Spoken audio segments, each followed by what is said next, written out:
A last chorus for your ears only. I'm David Alpern. I'm Katherine Herzog with this news quote. I sensed the water was my natural element.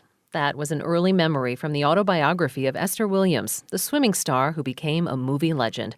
She died last week in Beverly Hills at age 91. Now this. Sky was blue and high above. The moon was new and so was love. This eager heart of mine is singing. Lover, where can you be? Lover Come Back to Me was written by operatic king Sigmund Romberg with lyrics by Oscar Hammerstein II for a Broadway show called The New Moon in 1928, but with a middle section based on the June Barker role in Russian composer Peter Ilyich Tchaikovsky's The Seasons from 1875. So what connection could it possibly have to country music queen Dolly Parton? Ask Washington-area jazz vocalist Sharon Clark, winner of both the Billie Holiday and American Traditions competitions. Clark pairs Lover Come Back to Me with Parton's Here You Come Again in a new show of more and less likely musical matchups titled Then and Again, starting this week at Manhattan's Metropolitan Room. There's another song by Hammerstein and classics by Cole Porter and Irving Berlin mixed with the Beatles, Bee Gees, and Bob Marley, to name just a few. And to preview it for your ears only, Sharon Clark is on the line now. Welcome to our show. Hello.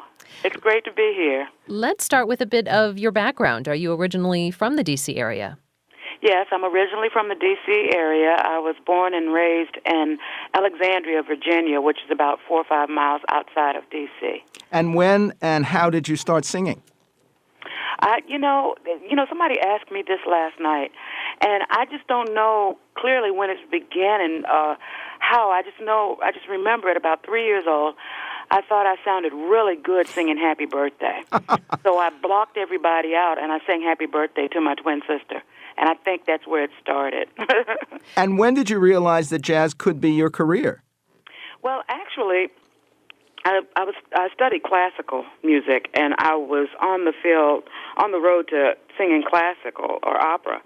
And I had a teacher when I was in the 12th grade. He just said, you sound great doing your classical things, but you really have a jazz voice. And for my passing grade, my year in high school, he made me sing Little Girl Blue. And after I sang Little Girl Blue, I had never gotten a reaction from a crowd like that. And I think that's when it started, and that's when I decided to go to Berklee College of Music. You sing regularly at the Blues Alley Club in D.C., but also with symphonies in Richmond and Baltimore. Talk about the difference in those experiences. Well, Blues Alley is a supper club much along the lines of the Metropolitan Room. It's a very intimate setting. You have the ability to get really close to people and basically in their face, whereas with symphony, the symphony orchestras that I do in big bands, it's more of a structure type of thing because you just can't go off and do what you want to do because you have 25, 30 instruments behind you doing one thing, and so you really have to stay in the parameters. But the difference is one is much more freestyle, which is more me, and the other one is much more structured, which I can be, but the beauty of the orchestra is what really impresses me. Well, let's turn to the new show for the Metropolitan Room. What inspired the idea of common themes from different eras and genres of music? Well, actually, we were coming back from New York on the last show, Blame It On My Youth, and it was me and my twin sister and Chris Grosso, my music director. We were just sort of brainstorming on the ride home as to what we could do that would be interesting to put together as a show that would show off some of the music of both centuries, or, the previous century. And, I had an idea. I said, why don't we just, link tunes together? Because when you listen to the radio, they're still singing about the same stuff.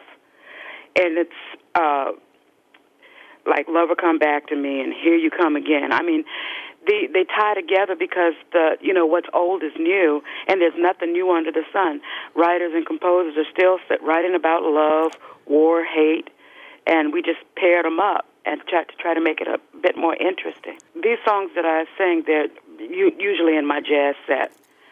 And the songs that came later, we just matched them up like how deep is the ocean, that, same old question, how much do you love me? How much do you love? It's not enough to say I love you. And the other one is quite literally, how deep is your love? And how deep is your love? And so they paired nicely. Talk about the pairing of Count Basie and the Beatles. Actually, Count Basie popularized the song by Neil Hefti, Little Darling. And then we took Oh Darling by the Beatles.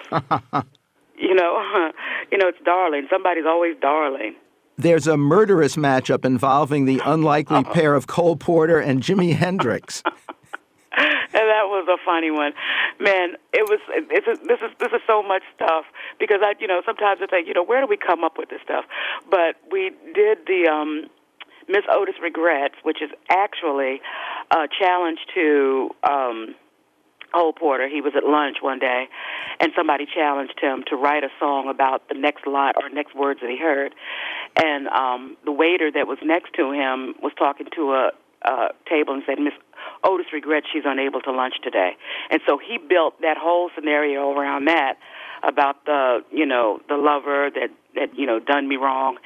And then to come up with Hey Joe by Jimi Hendrix, he's going to go shoot his woman down because she did him wrong. So it's all, just different time periods and the same murderous matchups. Washington, D.C. jazz vocalist Sharon Clark sings Then and Again at 7 p.m. on June 9th and 19th through the 22nd at New York's Metropolitan Room, 34 West 22nd Street. Lover, where can you? Lover, where are you? Lover, where can you be?